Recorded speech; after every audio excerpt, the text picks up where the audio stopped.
Welcome. Thank you so much for joining us at the church this evening.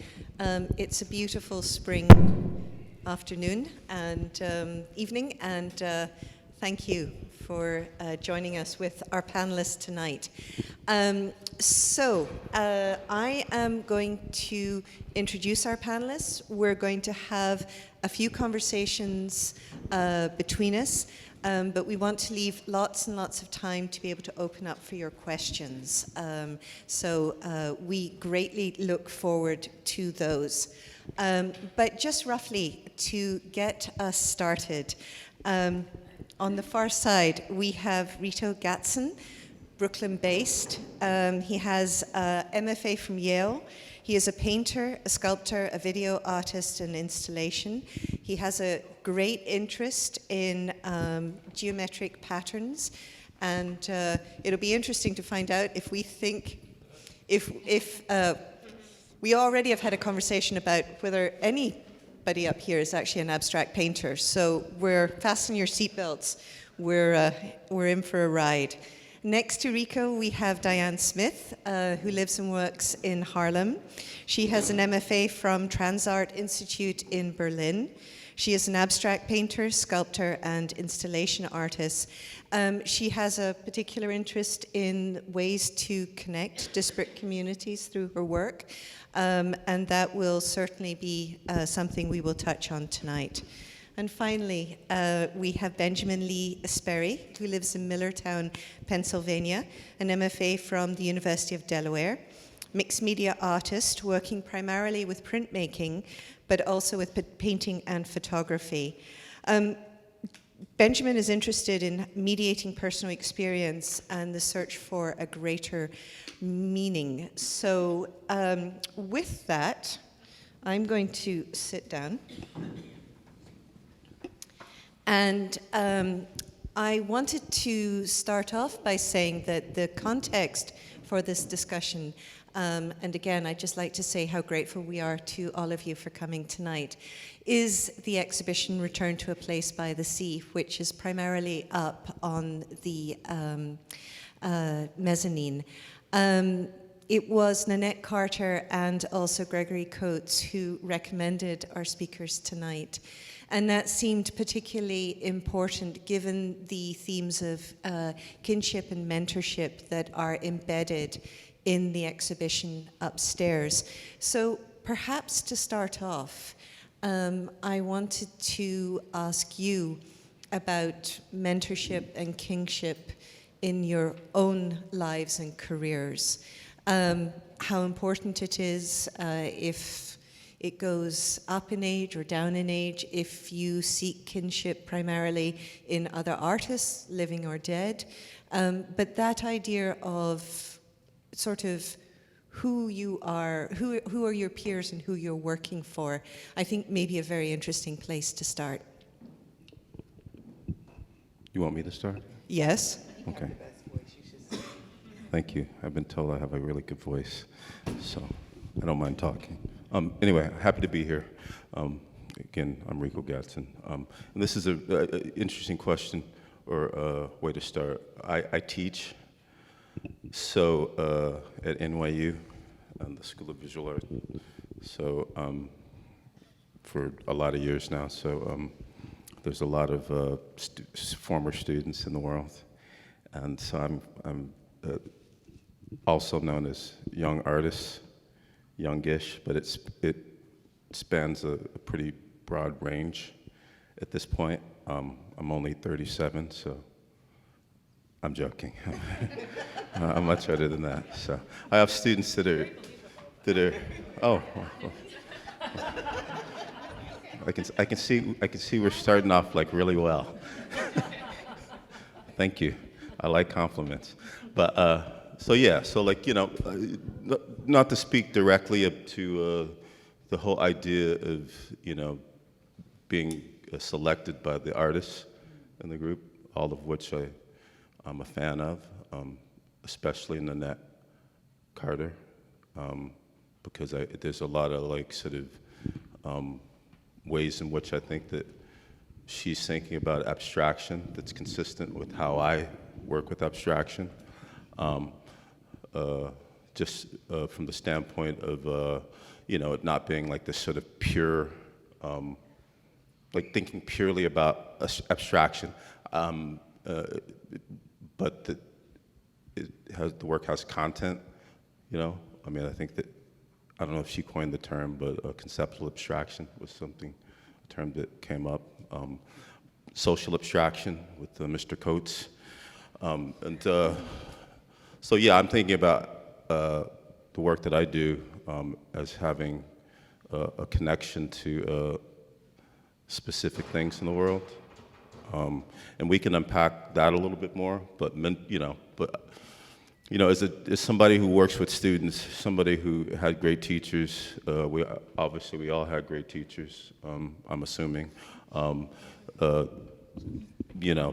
it's a really good question. The irony is that when we walked in today, speaking about mentors, I was excited to see that there's an Alice Aycock sculpture at the front of the building, and Alice was one of my professors at Yale, and I've been talking with my students a bit lately about Alice Aycock, my freshman sculpture students. So yeah, I could literally like ramble on for hours, eventually going nowhere, but. It's abstract. But yeah, it is. Speak of abstraction, but I'll pass it on, or open it up. The question of mentorship. So I have a really funny story. I have relationships with many artists, and there was one in particular that I was her MFA thesis advisor. And she had taken to calling me auntie, and I'm like, girl, you're a grandmother. How are you calling me auntie? But she's a brilliant artist, and I got her through grad school. But entering into the world of art in New York, initially I was like flying by the seat of my pants trying to figure this out, and I stumbled upon things. And I stumbled upon a really great mentor, Danny Simmons, who actually introduced me to Gregory Coates and Nanette Carter. And I ended up, through his introduction, meeting other women like Howardina Pendell. We were all part of a group called Entitled Black Women Artists back in the 90s. So I was very, very fortunate when I came into the art scene in New York that I had all of these elders, if you will, who were there in support of me. So because that was my experience, I am open always to sharing what I've learned, what has been given to me. I'm always open to all ages, all demographics, to just spreading the love. And it's particularly as it relates to women who paint or create in the ways in which I do. Because when I came on the scene, there weren't a lot of abstractionists who were Black females at my age at the time. And in fact, most often I was being confused with male artists. They thought it was a Richard Mayhew painting or Norman Lewis. Great company to be confused with, but knowing that there weren't a lot of women that looked like me in the space, then that caused me to really want to be a mentor and someone who shares what they have learned, because people had been very good to me. Hello. First off, I'll say I did cringe a little bit whenever I found out that this talk was abstract artists. I didn't quite, put myself in that category, and I don't know, it was a little bit funny to me. But I do make some abstract work, or work that can be seen as abstract. In terms of mentorship or kinship, I feel like I've had so many over the years, and it's been so important to me. Oftentimes, boiling down to just something, one little phrase or something that someone said to me once, or in an exchange that was meaningful. And I would say I easily go back to those on like a weekly basis, if not sometimes daily basis. And they change, and you know, it's from different people over the years, whether it's, you know, clear back in photo school when I first, you know, got my start with Garrick Dorset, or definitely, you know, we were talking with Gregory Coates in this exhibition. We met a handful of years ago at the School of Visual Arts when he was a visiting artist and critic for the summer residency series, and I was an in-residence TA, and you know, I can hear his voice at times even of saying, you know, well, you're in the driver's seat now, boss. You know, like you make, you know, you tell me what to do at this next step, and you know, so I think a lot of it, the dialogue that you have, you know, with the generation that's before you, you know, is just extremely important, and I think the older I get too, the more I feel that even to people, you know, maybe I haven't met, or people that, you know, came before you that you can look to. I know I felt that with different people, you know, who were even like at the same schools as me, where I remember seeing, you know, like a Sarah Z photograph where, you know, it was from like literally 20 years before. And she was twisting up little pieces of paper in the studio, and like the studios looked the same, but I don't even think it was the same building. Like I think it was like a totally different building. But like when I was in there, it made me feel, you know, a real connection across time. Oh, sorry. Please, Rico. No, I was just hearing these guys. It reminded me of like all the amazing mentors that I've had in my life, including my former dealer, Ronald Feldman, who's an absolute fabulous figure, important figure in my life, and dare I say father figure. But we spent a lot of times from when I was like just a little baby artist in the art world to when he passed. But also when I was in school, I was fortunate to meet Richard Serre, and then I spent a couple years in his studio. And there were a bunch of amazing artists at the beginning that I always had the opportunity to sort of like hang out with, being in their oeuvre and learn from. Nancy Holt was one of them, you know, because I met through some other friends, some friends, I should say, and Maya Lin, and a bunch of people.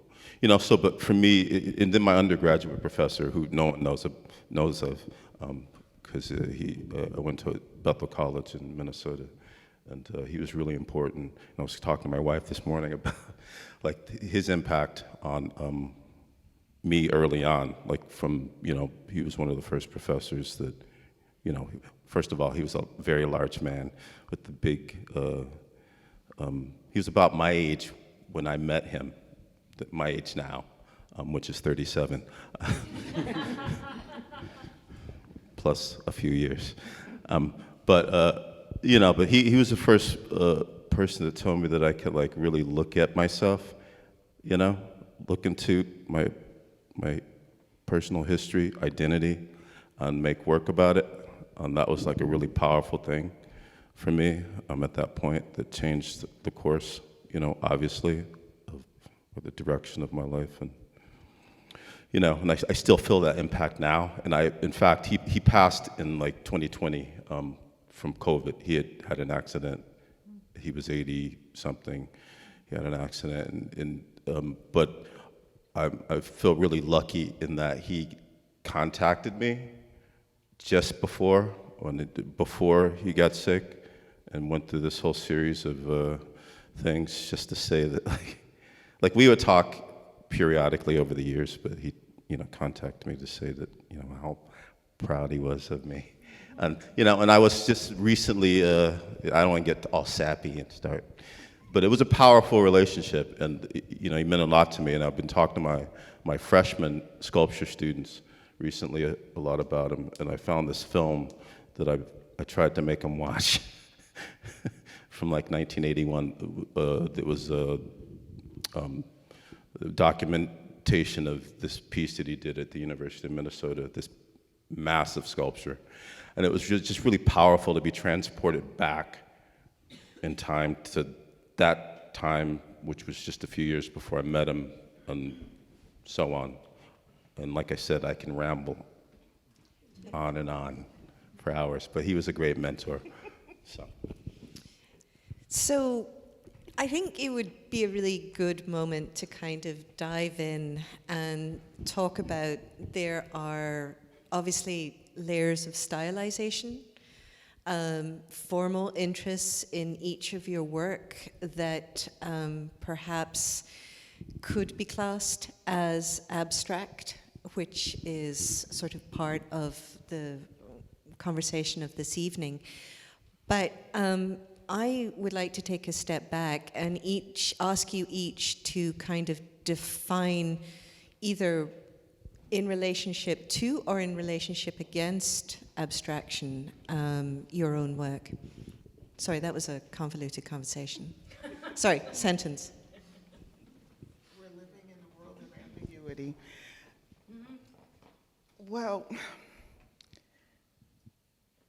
I consider myself an abstractionist, because that's what they tell me. So they say. But I mean, primarily, I make what I want to make, and I use the materials I want to use based on what it is I want to say. And it could at one point be painting, it could be photographs, it could be videos, it could be sculptures. But there's a through line in the work, in all of it, because the things that I'm concerned about as a painter transcends into the sculptures and the photography. Some of my photographs are layered with contemporary images and historical images that I source from the Schomburg. I have a series called Between Harlem and Me, where I layer those things. My sculptural work, which I do with primarily discarded materials, things that I would ordinarily throw away. I have enough of my own crap, so I don't go pillaging through the streets. But those things are layered and textured and tied together and bound together, the same as I would approach a canvas where the colors are layered, there's texture, there's movement. So all of the work can exist in the same space and be in dialogue with one another, because I'm having the same conversation within all of the work. And I approach everything I do from a painterly perspective. I don't necessarily go to whatever surface I am going to paint on and think to myself, I'm going to make an abstract work.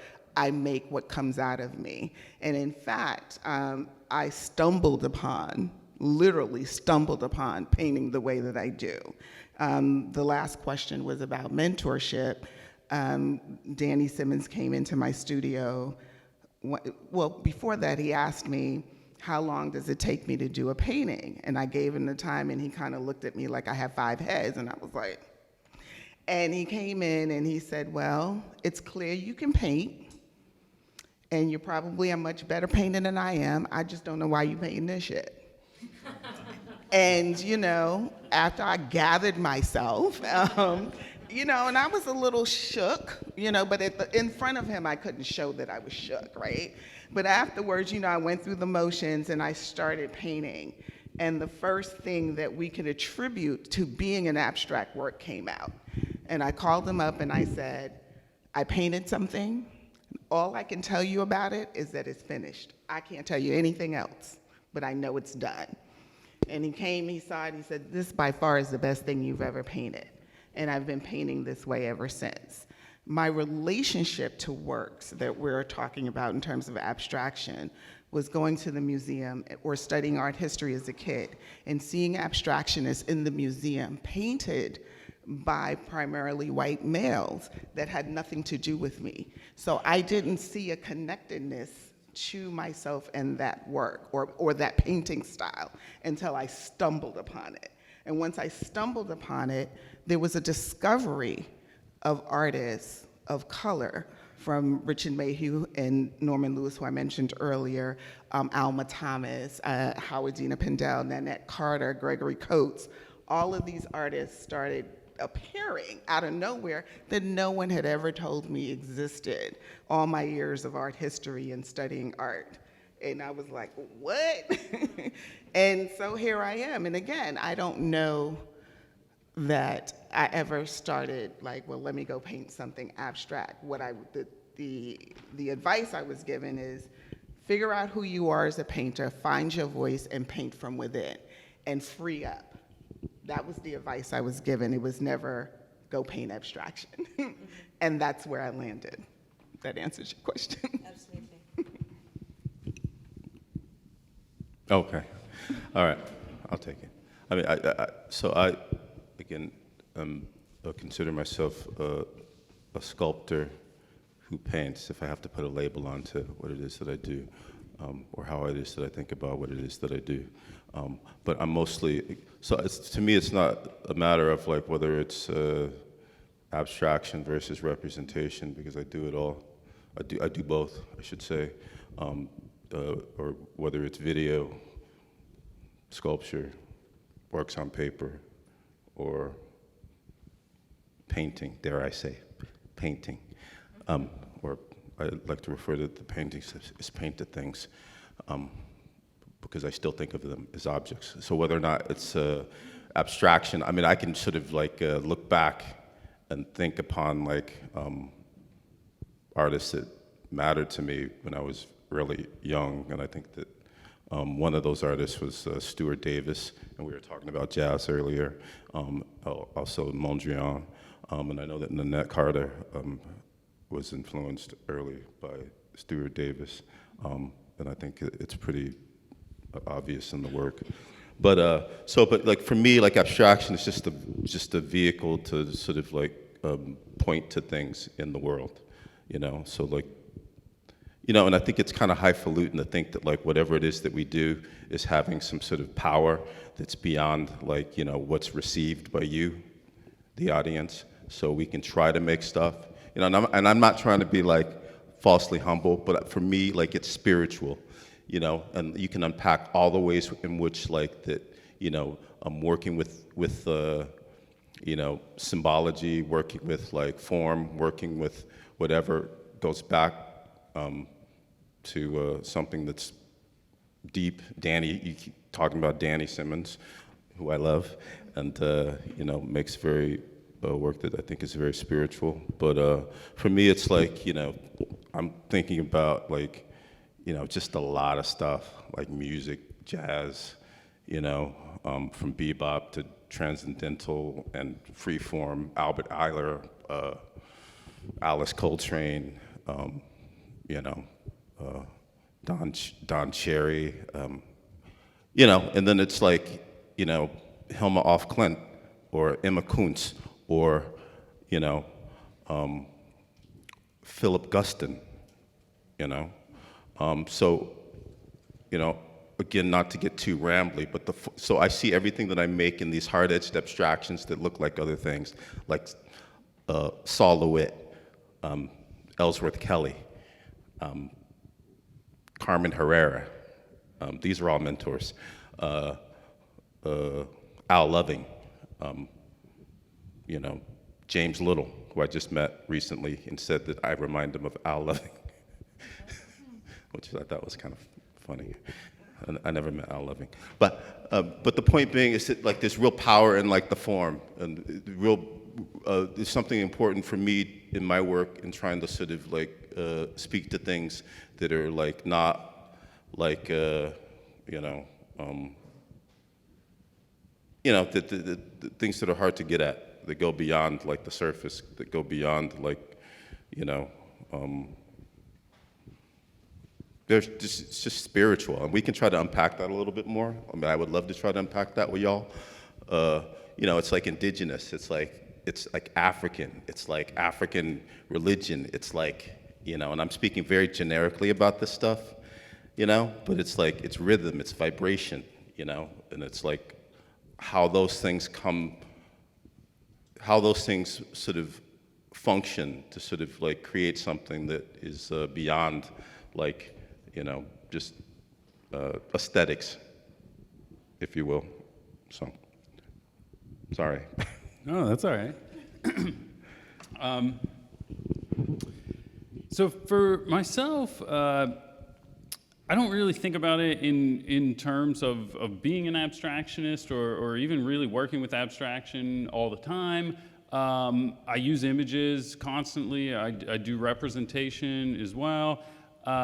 It's more just that it's like, I don't know, 50% of the playing field or something. I think about it as like a writer maybe who writes both fiction and nonfiction. And you know, I do a number of different things. I'm interested in different things, and it plays out differently each time. There's oftentimes work that kind of the end result ends up being what you would call abstract, or what, you know, most people think about as abstract, but that might not be, you know, what led me to make it.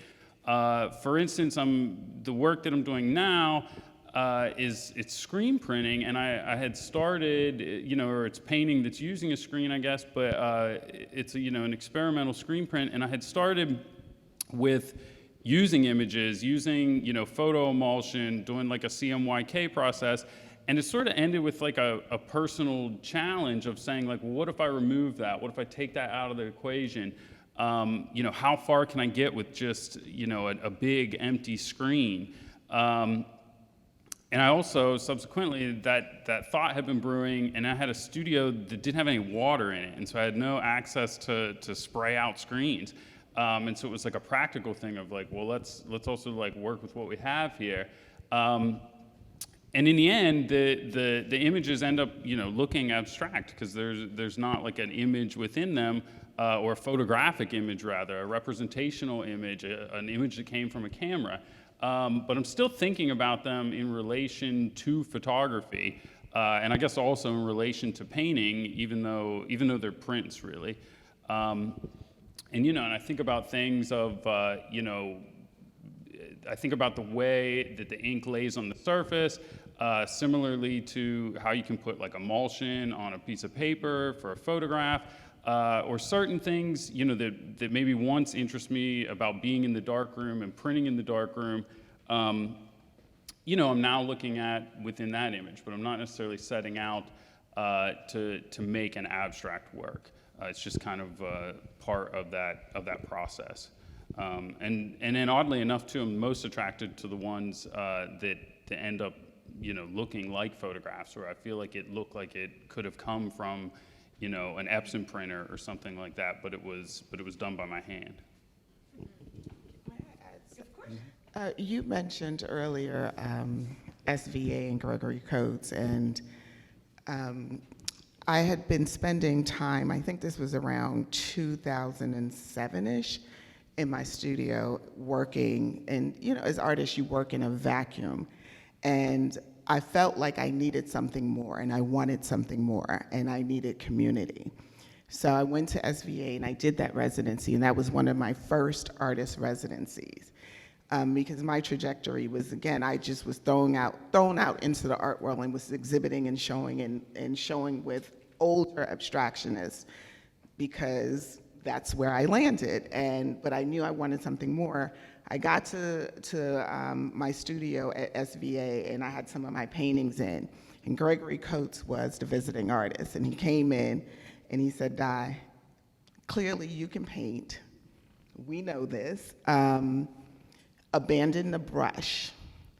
And your wrist is your wrist, and your wrist is great. Abandon your brush. I want you to figure out any other kind of implement you could use to paint." And I like a challenge. So I marched down to the dollar store, that's not really the dollar store, and and bought a bunch of stuff. And I had like a Swiffer mop head, you know, generic type, and all kinds of stuff. And my studio mate was working with rice paper, and I was like, well, I'm gonna use rice paper, and I'm gonna get this, and I'm gonna get that. So I go get all this stuff, throw the canvas on the floor and big sheets of paper, and I start brushing and carrying on. And then I paint on this rice paper, and this rice paper and we are just not getting along. This rice paper and I are fighting. And I took that rice paper and I tossed it aside, and I looked at it, and it made this really interesting formation. And I was like, you know what? This rice paper ain't taking me out. I will not be taken out by rice paper. So I took the rice paper, put it on the wall, part of my background was in fashion design and illustration. I thought I was going to be a designer, so I had taken some draping classes. So I started draping the rice paper on the wall and made these sort of two-dimensional images. And Jerry Saltz was doing a studio visit at the time, and he came in, he said, these are fantastic, but I want to know what's going on behind them.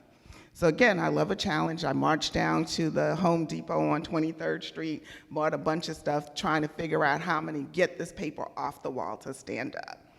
So I guess my point in sharing all of this was that the word abstraction never came up, and I don't know that it's really that it's a representation versus an abstraction kind of conversation, other than it being, for me, about exploration and the idea of agency to be free in your exploration of material and art. And the materials that you choose to explore with does not have to be conventional or traditional materials. So that word was never part of the conversation necessarily.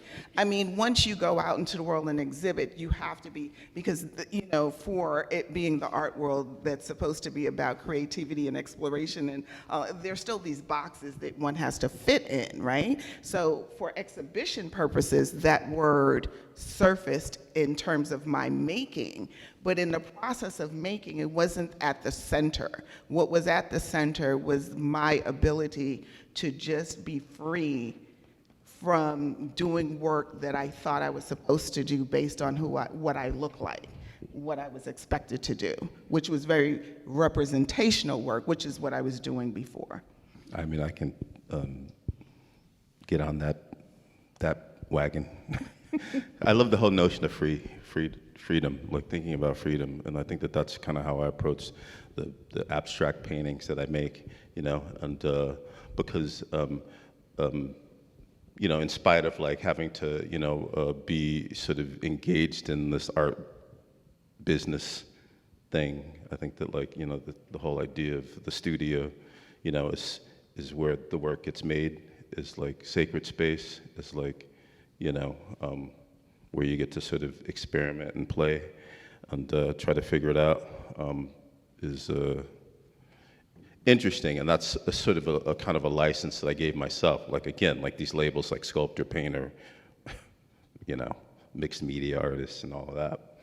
All of those I learned very early on that were kind of like ways of being like limited and not free, so that at some point, once I, gained greater courage, I determined that, I can just do whatever I want, So if I want to make abstract paintings, hard-edged abstractions, I don't need to respond to like the history of hard-edged abstraction, in like some literal way, that I could just do what I wanted to do and like hopefully open up a greater conversation around what that means.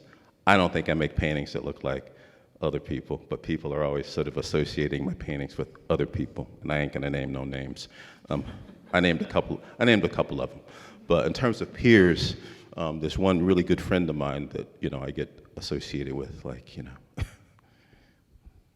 That's just the way, people process by. Yeah, I get it, but I'm not trying to be petty or nothing like that. But but the way I think about, not to use that term, but the way I think about the paintings, I just want to share is that like I think of them as like sort of like, so I bring up Emma Kuntz as like someone that I think about, and I really like this notion that you can do something that has like the potential to have to do something greater than the work.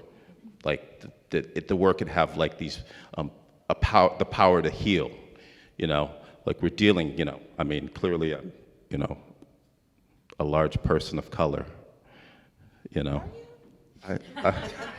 I don't feel, I feel like a little person. I gotta speak to, I feel like a little tiny, Do you think transcendence plays into that? I'm thinking about transcendence, yeah. I'm thinking about transcendence. I'm thinking about transformation. I'm thinking about, like, again, rhythm and vibration. And most importantly, I'm thinking about, like, healing. That's a really important term, which is why I go back to Emma Kuntz. And I feel that, like, in spite of whether or not you, the viewer, comes to the work and has that experience, that I'm trying to put that into the work, and that's what sort of drives it. So I don't really want to get into sort of like all the technical terminology around, like, a certain kind of formalism in the work, because to me, I feel that I hope that the work goes beyond that, and that's what motivates me. That's what drives me in the studio. That's what keeps me, like, kind of going. And my lovely wife has to listen to me, like, going, like, is this good? Is this great? How is this? Is this? That's literally how I sound. But it's a journey. It's a journey. We're trying to, like, figure out what to do. So whether you call it abstraction, representation, or what have you. Even the representational work, the figurative work that I do, I think is, again, trying to sort of do something with energy, trying to do something with, like, fixing or correcting. And I dare to, and I hesitate sometimes to sound too literal, but to me the desire is that something happens that's, something is occurring at some much higher level, and I try to approach that with as much humility as I can. And I know that that's a strange thing in the art business, but it is about, like, really being engaged in the work. Well, I think the humility is to understand that you are a conduit. Yeah. Right? So Maybe. But go ahead. Wait. I mean, for me, what I make, I understand doesn't solely belong to me, particularly when I'm done with it. I can't get so wrapped up into it, and all of, I know that people is my baby, and I love what I do, and I live with my work, but I live with the work as it's just work that I like, as if it was your work or any other the pieces that I have in my home that I collect. And I think that's really important. And the philosopher Maxine Greene talks about the audience, the viewer lending their lives to the work of art, because we can only have the points in which because it does start with the I, the ego, because we're making it, but we cannot control whether or not someone sees it a particular way, because someone will look at my painting. I've been told there's a lady in a swing. So as much as you think something is abstract, someone will find something, but that's back to people having to make connections for themselves in order for them to, they're seeing and then noticing, right? Which are two very different things. We see things all the time, but it's about what do we notice in the world. And if we spend more time noticing things, perhaps we'd be living in a very different world. But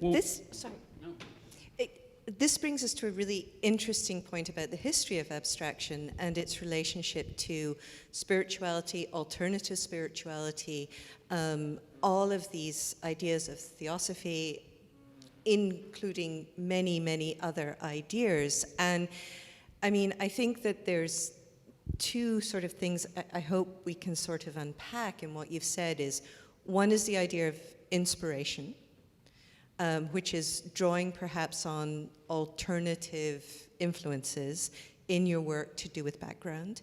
And the other to do is this history of abstraction, which is so open. And I find both of those areas really interesting. Was that a statement question? That was a statement. That was a statement question. Okay, so I guess what I'm trying to say is there's a history of abstraction which has been open to alternative discussions. And then there is the layer that you three have brought to it, which have to do with your processes, but also have to do with the influences that you're citing and the things that are coming up for you. Does that seem accurate? Yes, I think for me that's accurate. I create based on the sum of my lived experiences and my hyphenated identity, right? I am Black, female, American of Belizean descent. All of that is encompassed in the work. I create from that space. I come from an aesthetic culture, so art is about aesthetics at the end of the day, so it's very aesthetic. I come from a vibrant culture, so color is important. Movement is important. I live in a community where the synergy is on 150 all the time.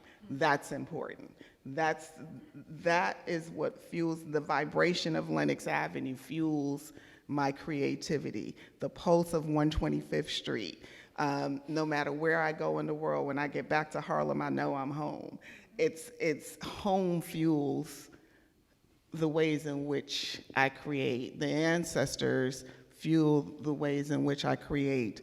My paper installations, the way that I move my hands when I'm crumpling the paper is an homage to my granny in Belize in the backyard on that scrub board.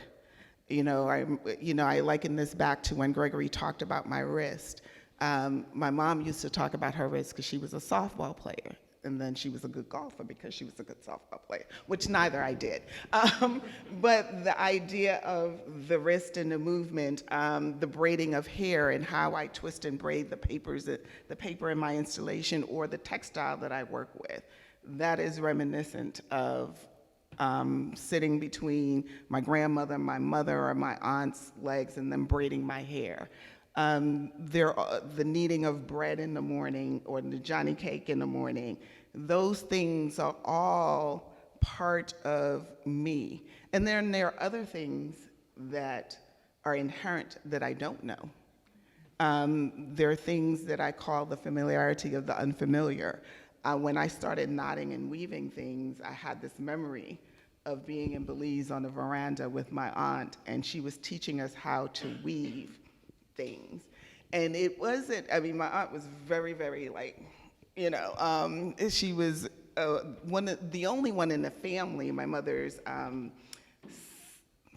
5 sisters that was educated abroad. And so she was very stern and very strict and very, British, and when she was teaching us this thing, we all felt like we were in trouble. So we were like, so it wasn't, like I felt, really, empowered by this thing. So I put it away. But when I started knotting things, I called all of the women in my family. They have all gone on now, have all transitioned, and none of them could, they said they didn't remember, but this was how they made money to take care of the family in Belize. But there was something about that they put back here once they came to America. But my duty and responsibility was to call that up and to do it. So it was familiar but unfamiliar, and it was inherent. So the way I move my hands and knot and tie is not only about my direct lineage, but it's about the ancestors of the diaspora that I am channeling and I am moving through when I talk about spirituality and when I talk about the things that live within me and the things that I don't know, the paper, the wrinkles in the paper. When I crumple and put up these large installations, I think about skin as one of the reasons why I used a brown butcher paper, and mark making and imprint. When you think about the elders in your family and how their skin wrinkles, and those are mark makings and imprints, and their stories and all of those lines and marks. Some we know, some we don't know. Some that are a part of us, some that skips a generation, but they're all a story that are somehow embedded in us. And that's where I create from. Yeah. I would say almost exactly what you said. Verbatim.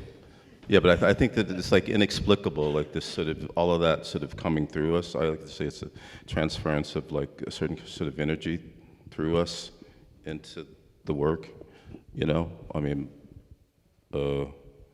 So yeah, I think that there's a real power in thinking about it that way. I would say another way to think about family, to think about the ancestors, to think about all of that is just straight up love. You know what I mean? It's that sounds a little simplistic, but I'm thinking about that in terms of my work at some level. I don't know if that it's always at the forefront, but I'm thinking about trying to make things that, you know, matter, that like have the power to transcend and transform and impact people in a way that like you can't really sort of like label, like that's love, but you know, hopefully you feel something, you know, and I don't know that I'm doing that, and this is again not me trying to be like humble. I hope that I'm doing it. Sometimes people say that they're experiencing the work that way, and that for me is like really nice, obviously, but you know, like Albert Eiler is again somebody that I care about a lot. You know, we share the same birthday. He's a avant-garde jazz musician, for those who know, who was really working at the, you know, the edge, you know, and trying to make this music, you know, that I think that is full of love and full of beauty and full of spirituality, but it was like possibly like at times hard to, it wasn't like a music that you listen to, it's a music that I believe you feel. And I, you know, I could cite like a lot of examples, but he's somebody that's important to me.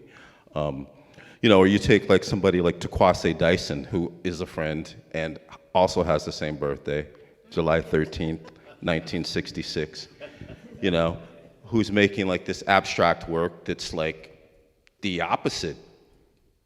I mean, that's different than mine, but I really feel connected with that work, and I really feel connected to how she talks about the work. I remember her talking about the work in a way that she was just describing, like, I mean, we were looking at this abstract work, but she was talking about the layout of like trees. She was talking about like all of these sort of systems that were in the work that were like really powerful, and it just like struck me in a way that I was like, you know, impacted by it. I was like, you know, of course she's deep, but I'm like, wow, that's way deeper than I could ever get. But it was beautiful, you know, it was powerful. So, but, you know, I guess where I'm going with this is that, you know, that for me, you know, it's really just about trying to get like a lot into the stuff, into the work, you know, in a way that doesn't feel like a slap on the head, you know, too heavy-handed.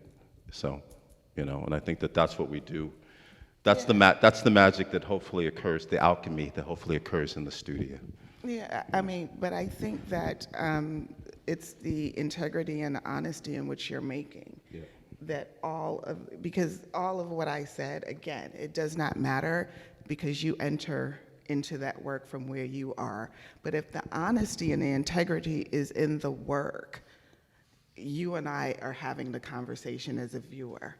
You feel that, as opposed to I am creating something that's really contrived because this is what the market is calling for. You know, like right now, this idea of figurative work and the commodifying of figurative images of the Black figure is what's, you know, I could do that. I could make that work, but that's not honest from me. Mm-hmm. And I think that that's the real difference. You had to take it there. I like what you're saying about with your hands and being able to feel it as like a lineage from people who came before you. I had a friend that would always say that if you can remember things that you've never done before, then all of a sudden like you can do anything. That there's a power of what your ancestors maybe did. Is that why I think I could make anything? It's possible, yeah.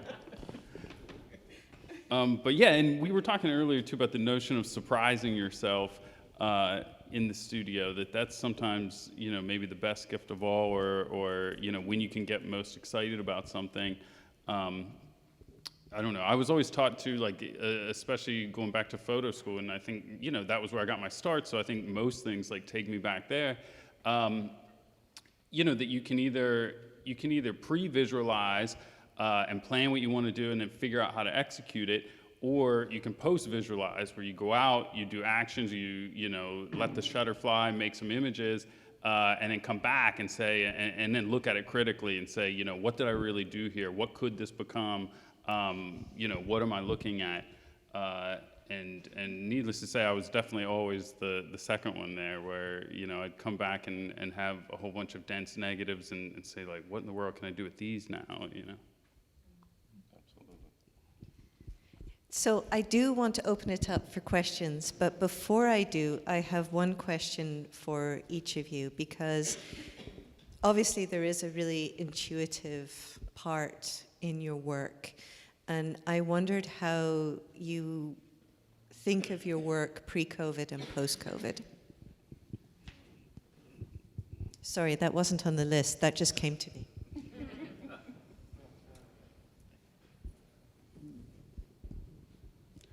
I think being around people that was something that definitely changed for me during COVID. You mentioned like the summer residency at SVA. Shout out to summer residencies. I worked in several of those, but because I was a TA, I was an in-residence TA, so I had a studio. But you know, when one would end, another would start, and I'd stay. You know, I was like helping facilitate, bring in all the new guests, and you know, that like interpersonal dialogue always fuels me. I'm super quick to absorb. Even, you know, in graduate school, like if Donna was next to me in the studio and she's using certain colors, like next thing you know, like those colors are showing up in my work, or sometimes you have to like, you know, paint them out even because you're like, oh, that's clearly from them, you know, or something. And so, you know, being in conversation with that stuff, with different artists, with just things that are going on, you know, is always a big source, at least to me personally, even if it's not directly in the work.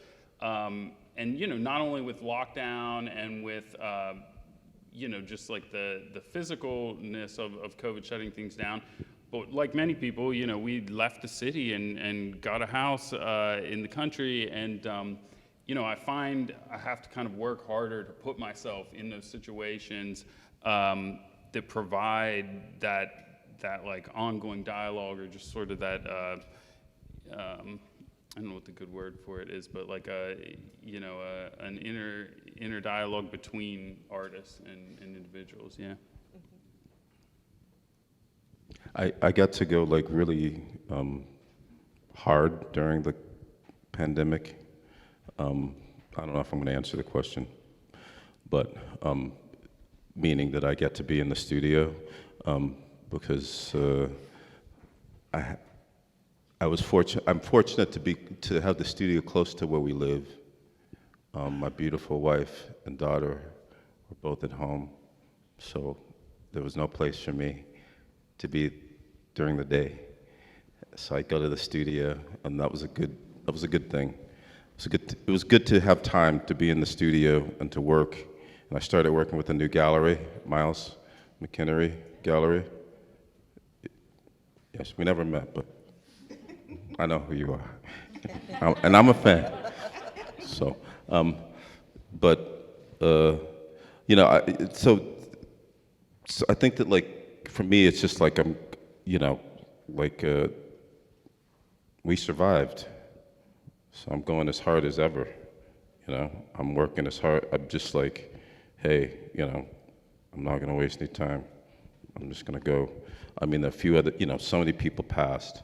You know, I mean, I had some personal situations that had impacted me this year. I'm not going to get into that, but so it's just like, just work, just try to make the most of like the opportunity to like, you know, to do it, and to not try not to make any apologies about it, you know. So it's just like, it's just a more intense, more focused thing now, you know, so that's it. I mean, that's not a super profound answer, but you know, I love that I can do it, and I love the time that I had when everything was shut down, even though I was like freaked the hell out most of the time. But I was like in the studio working. I could walk to the studio.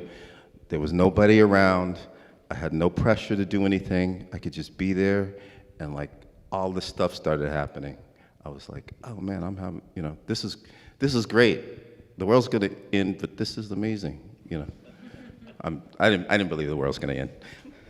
I'm so happy. Look at us, we're back. I mean, something's back. Something's happening. We made it through. We made it. We made like, it through. You know. I can remember being a little. That remains to be seen. Yeah, I know. we made it through this thing. We made it through this thing. But I can think of my grandfather and stuff telling like, you know, old war stories and things, and it just sounded, you know, unbelievable of, like, wow, people went through that, or like we'll never see something like that, or the depression era and stuff. And it was something to think like, man, remember when we were gonna tell everyone about how we had to wear masks all the time? And like, I don't know. I remember like my daughter, being young and saying like, oh, well, he's the one with the blue mask or something. Like, we're at the park and you heard that, and it's like, I was like, this is normal to them. Like this is weird, Strange. For me, the intentionality was the thing that resonated for me, and not so much in the making, but just thinking about language and how we're using language and how we're thinking about other people. And during the pandemic, things like wash your hands and things like that people were saying, and the ways in which language can be very self-generating. And wash your hands is a very self-generating thing, because in New York City, there are people that are living without adequate plumbing. So something as simple as wash your hands was not achievable. And so that's where I was. I made a lot of work during the pandemic, but for me, it wasn't the pandemic of COVID as much as it was the BLM movement and all the things that were happening. That's where, for me, I stayed in a space of making in response to that. Like when the George Floyd video came across the screen, I was paralyzed. I didn't know what to do, so I made work, and then subsequently ended up talking about that work. I made a video piece that took out all of the images, and it was just a text. And the point to that was that we see trauma porn all the time, particularly as it relates to Black bodies. And to not really understand what is happening, because you see those sound bites over and over and over and over and over again. And so there was just a black screen with the words, every other sentence that was happening coming up just in white text on a black screen. So it forced you to be, I talked earlier about the difference between seeing and noticing. It forced you to notice what was happening without the visuals. And it forced you to be present. And so for me, the idea of intentionality and being present were the things that resonated for me. And through that, as a maker, I feel it my responsibility, if I'm making work, because a lot of work that I make is about social and political issues, and it relates to people that look like me, and to be intentional and responsible as well, and to make that work where I am not re-traumatizing folks that look like me, or even anyone else for that matter, and not participate in that trauma porn, is what was important to me during the lockdown. I agree. Yeah, I did a piece, a painting that was in my last show that has now been reproduced as a billboard. It's in George Floyd Square now, and it's a triple concentric circular forms called Untitled Triple Consciousness. And thinking about abstraction and figuration, like, and I'm gonna flub this completely, but just to the whole idea of like trauma porn and Black bodies, I wanted to do something that was like, again, like abstract, that sort of speaks to the struggle that could occupy or be like inserted into like that space. Hopefully not as a question, but is something that is like present, and again is about like healing. Again, that's me saying that. Like, I don't know that it actually does that, but I'm happy to have like, I'm happy to have that intention, that there's that intentionality, sort of in the space, trying to, do it. I mean, I hate talking about art. I really do. Because, I'm not going to be able to sort of like, articulate the things that I want to articulate, with words. It's a struggle to do that. And so then that's why I hope that the work can actually speak, much, hopefully much better than me. Because I think that like, I didn't become an artist to speak. I became an artist to, Am I an artist? I became an artist to express and to sort of, hopefully, I think we all, I'm speaking about myself, but I think that we're all here trying to do the same thing, trying to, make the world a better place, hopefully. Or not, I don't know. But I'm trying to, I want to. I think we all are, and I think that that's a powerful thing. Well, how lucky are we that we have the capability to give visual voice to the things we can't always articulate. Absolutely. So, questions from the audience? Any question? Can I ask a question? Yes, of course.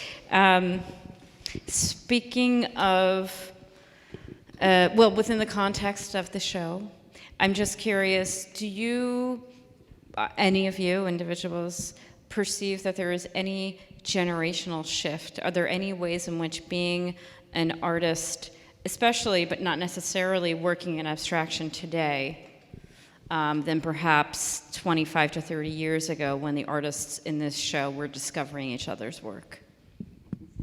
I mean, I don't know if it's specifically to the artists in this show, but I definitely do have a feeling that it doesn't seem to be nearly as important to like stake out ground as like I'm an abstractionist, or it doesn't seem, I mean, I can, think of a bunch of different artists, or even us sitting up here that people just are doing different things, and, we're multifaceted people.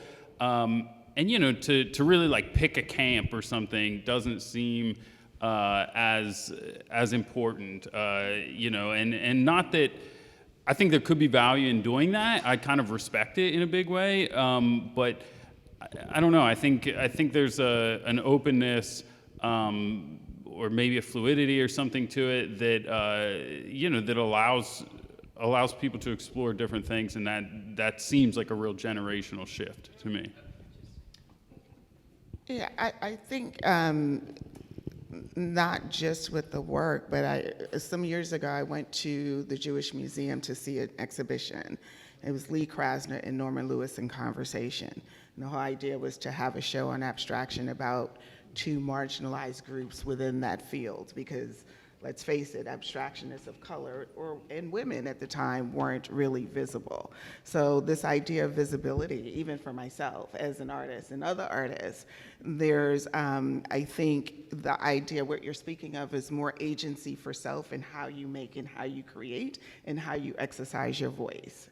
And again, I think for me, the big word is the freedom to do that. As opposed to where artists had to make some real serious choices because they wanted to eat. I think that there's much more latitude now for there to be more inclusivity. There's still a lot of work to do. Let's not confuse this now. There's a lot of work to do, but I think watching, and I think a lot of this, as much as we talk about the internet and social media and all of this other stuff, unlike any other time before, we have the ability to have access to things that we would not have had access to. I remember visiting Ed Clark right before he passed, and thinking about his work and him going to Paris. And Ed Clark was the first to do the big stroking with the broom, and that was accredited to someone else that wasn't Ed Clark, because there wasn't access, number one, and of course there was racism and all of those other things. But I think the agency of voice today, it's sort of chipping away at the status quo and leaving room for difference and change. I don't have anything to add to that. I think that's like... Two really solid answers. I mean, yeah, great. Any questions? Eric? I'll try. First of all, I'm so fucking jealous because the way you talked about your work was a continuous opening up of it. I'm sitting here thinking, mine just keeps getting closed and down farther and farther, fewer choices, blah, blah, blah. Is that the difference between abstraction and between figuration or narrative? When I was a student, I was an abstract painter, and I was really bad. And I was really bad because if I picked up a 4-inch brush, I had to stay with the 4-inch brush. If I picked up a 2-inch brush, it was something like I couldn't justify movement within that. I couldn't justify to myself sudden whimsical changes of shape or color or this or that. It was something where it just kept being rigid and to the point of being turgid. And it wasn't until I sort of found narrative that I found a way to change my brush strokes, change my speed, and all of the kind of things that are part of, I think, very much the language you're talking about as abstract artists, that you begin to work with the material in a way that it's such a give and take, and there is something I'm curious about, which is way back when in the 70s, when there was artists who were trying to break away from being rigid about the formalism of abstraction, started to apply personal meaning to what they were doing. And I'm thinking of one artist in particular I was talking to who was making these huge paintings where the middle of the painting was a void and everything was taking place around the perimeter. And it was shapes of triangles and circles and different colors and stuff like that. And I was talking to him and he said, yeah, see that's when my dog died. And he had a whole thing about why each thing was where it was. And I'm thinking, how am I ever going to get to know that looking at this painting? Or is it okay that there's a disconnect between personal reasoning for doing something, motivation, and something where it goes out into the world as an abstract language itself, as materiality or gesture or scale or whatever. So I'm curious what your relationship to it is. I know some of you talk specifically about relating to ancestry, relating to even physicality of people et cetera, et cetera. But does it, how do you feel about where it's going to be picked up or not understood at all? As I mentioned before, as the maker, when you are coming at your practice from a very honest and clear space, I think that the viewer comes to the work in that way. I put up installations, and I remember one installations I had was based on Ntozake Shange's work for colored girls. I don't know if any of you are familiar with that text, but it's very heavy, and it's very intense text. And I was it was at the Schomburg, and I would be at the Schomburg because I lived down the street and interact with people as they're engaging with this installation.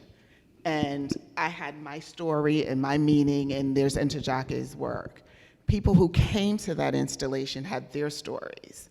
But because their stories were true and raw and honest, there was an interconnectedness. My story doesn't have to be your story for us to connect. That's the power of art. I don't have to know what Modigliani was thinking to recognize the beauty in a Modigliani, or I don't have, well, I do know what Picasso was thinking. But if I, any other painter, whether figurative or what we're talking about in terms of abstraction, if there's something, if you can see or notice what's in that work, you can connect with that work. When I was an educator and I would take my students to the museum, I would have them engage with the work without reading the text. Because once you read the text, you are cut off from your own lived experience and entering into that work of art. And I think that is more of a disservice to the artist than you just being able to stand in front of the art and be at one with it. I also don't know that that's, always exclusive to abstraction either. I can remember making, work that was like image-based. It was a screen print, but of a photograph. And, after like the 25th person told me, this is such a haunting image, and it's like, this is, it just, makes me get chills or something, I realized like, well, that has to be in there, because like, it's not like one person told you that, a lot of people told you, but I'm like, in my mind, this was like a really sweet image. I'm like, this is a photograph of my wife, you know what I mean? And I think I can look at it and like, I can get why, certain things with lighting or something like that, of like, I get where people are coming from. But everyone is going to bring themselves to any work, whether it's narrative or abstract or what have you. So yeah, I don't think it's exclusive to that, but I do think having your own personal meaning, or agenda or even desires for the work are important. Oftentimes I find I want something, from the images, from the work, even if I have a hard time, really putting a point on what that is. And, it's almost like the reverse, rather than me trying to give something to the work, like I'm wanting something back from it, Yeah. Sorry. No, for me, it's I'm trying to like do. I want there to be. So I'm working with symbols, like obviously with like really reduced symbols, circles, triangles, rectangles. So sometimes things are landscapes. Sometimes they're like, for me, they're like groupings of a group of figures. But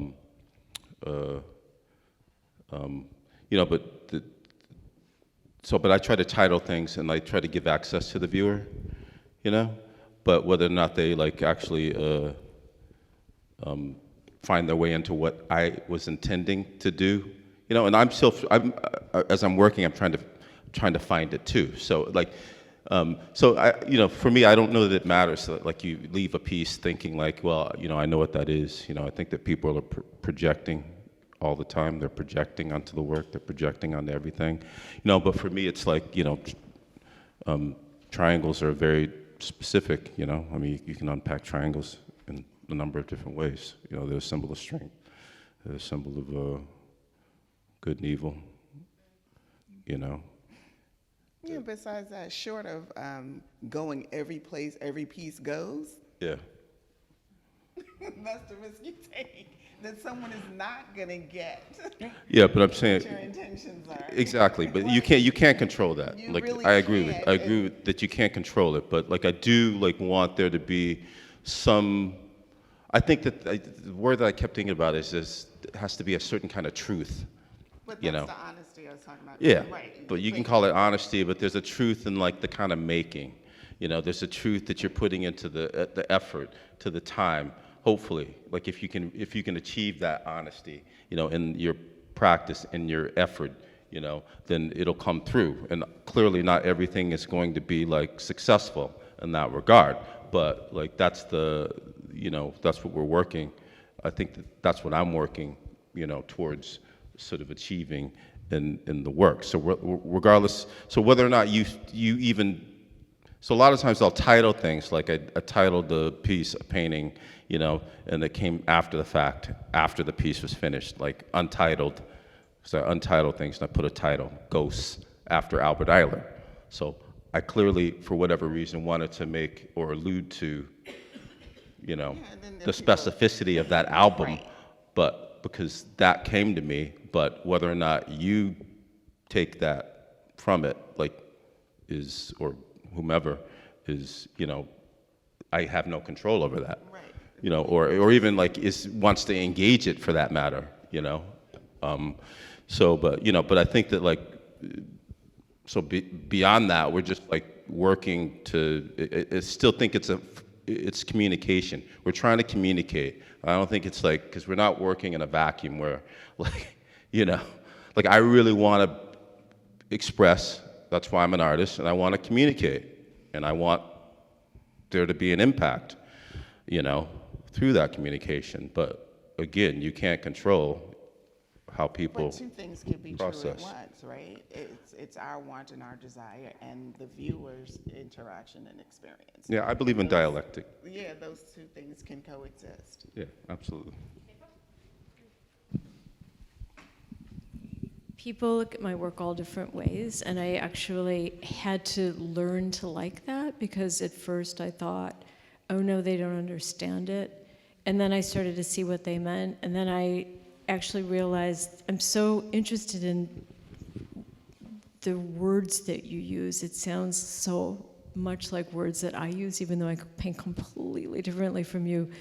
But for me, like, truth has to do with making something that different people will see different things in, including opposite emotional reactions, like what you were saying about that somebody would see something that's, well, I mean, to go on from that, something that's beautiful and ugly, or discomforting, or joyous, or, haunting. And your wife's not a ghost, is she? Because that would explain something. No, she's beautiful. She's beautiful.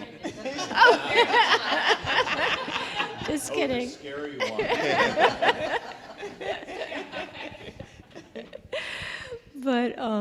But it's. I mean, I think that I love hearing abstract artists.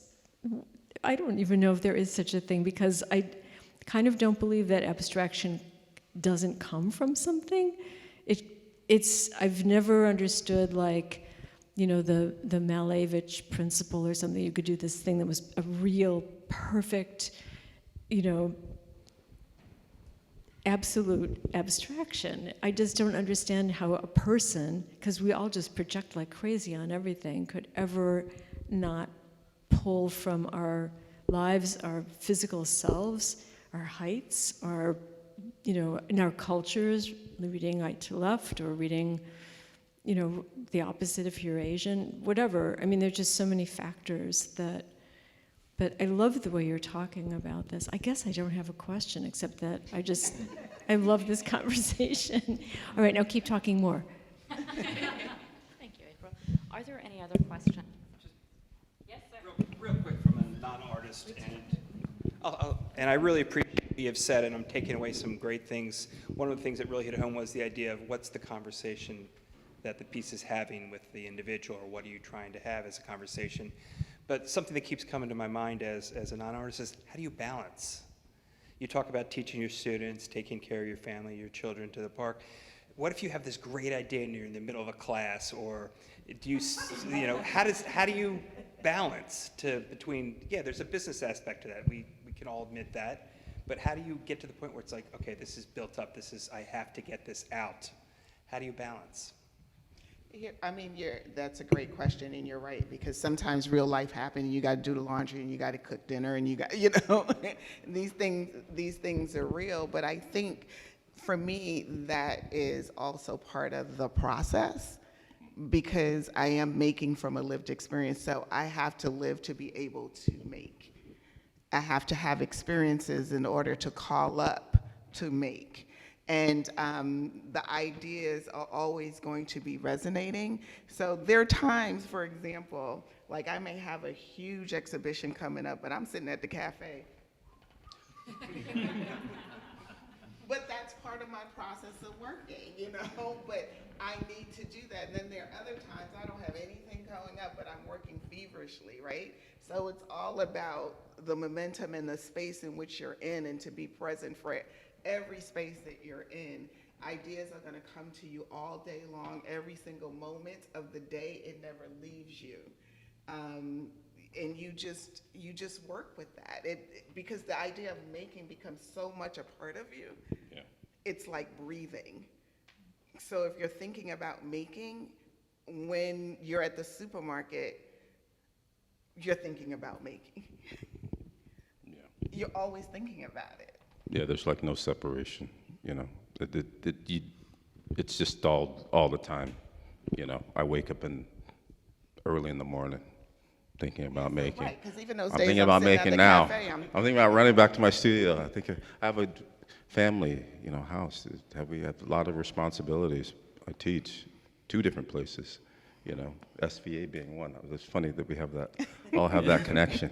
But, you know, but yeah, it's always going, and you just have to like kind of, you figure out ways to sort of just manage it, you know, and you know, my studio is in my 2-bedroom apartment, and Yeah. sometimes on the way to kitchen, I'm like, oh, and then I keep going. It just happens that way. yeah. One more question. Oh, sorry. Process or accept the process? I think, again, 2 things can exist at once, and I think that is accepting the respect of the process is really what it is. Great. We have one more question? Or Benjamin, did you, sorry. I mean, yeah, balance is a good word for it, and it changes, it evolves. I think having kids changed it a whole lot for me. You know, I definitely was, you know, pretty greedy with my time and stuff before that, and still am. But you know, it's just that there's more things that I have to do. And so I try to integrate it as much as I can. And yeah, sometimes the work, you know, Sarah Magenheimer told me one time, she said, you know, sometimes it's an artist's job to like look at something weird on the sidewalk. And it's really true, you know, sometimes that can be important. But you know, there's also, so you try to integrate it, but then there's also real value, I think, in carving out that time. And I definitely have times where I have to say, like, you know, nothing else matters right now. I'm not gonna, you know, check those emails. I'm not gonna worry about the other thing I have to do. This time, you know, is specifically for whatever. And maybe that's, you know, the physicality of creating work, or maybe that's just sitting and thinking or something. But it one of the parts of the process that needs to be done. Because if you don't, for me at least, if I don't budget that time, sometimes it's like the last thing that we get to, and you don't end up in that position, you know. When we had our kid, she's 20. She's gonna be 20 on Monday. She's a sophomore in college. When we had Maya, I got rid of the couch. I used to have a couch in the studio. I had to like manage my time differently. So I just like, I was like, if I have to take a nap, I'm gonna have to work at it. There's ways you can find ways to take naps, but there's I think a certain amount of discipline in that too, because like I'm very social in my Harlem community. Like I said, I will sit out at a cafe sometimes all day. But if I know I'm gonna sit out at the cafe all day or be at Red Rooster eating and you know whatever, then I know when I get home I'm gonna work. But then there's sometimes when it's just not coming, so that you have to do all of these other things for the thing to come. Well, on that note, I'd like to thank the audience. I'd like to thank my co-curator, April, for working on this exhibition. And I'd like to thank our 3 speakers. Thank you so much for being here today and for your words of wisdom. Thank you so much. Thank you.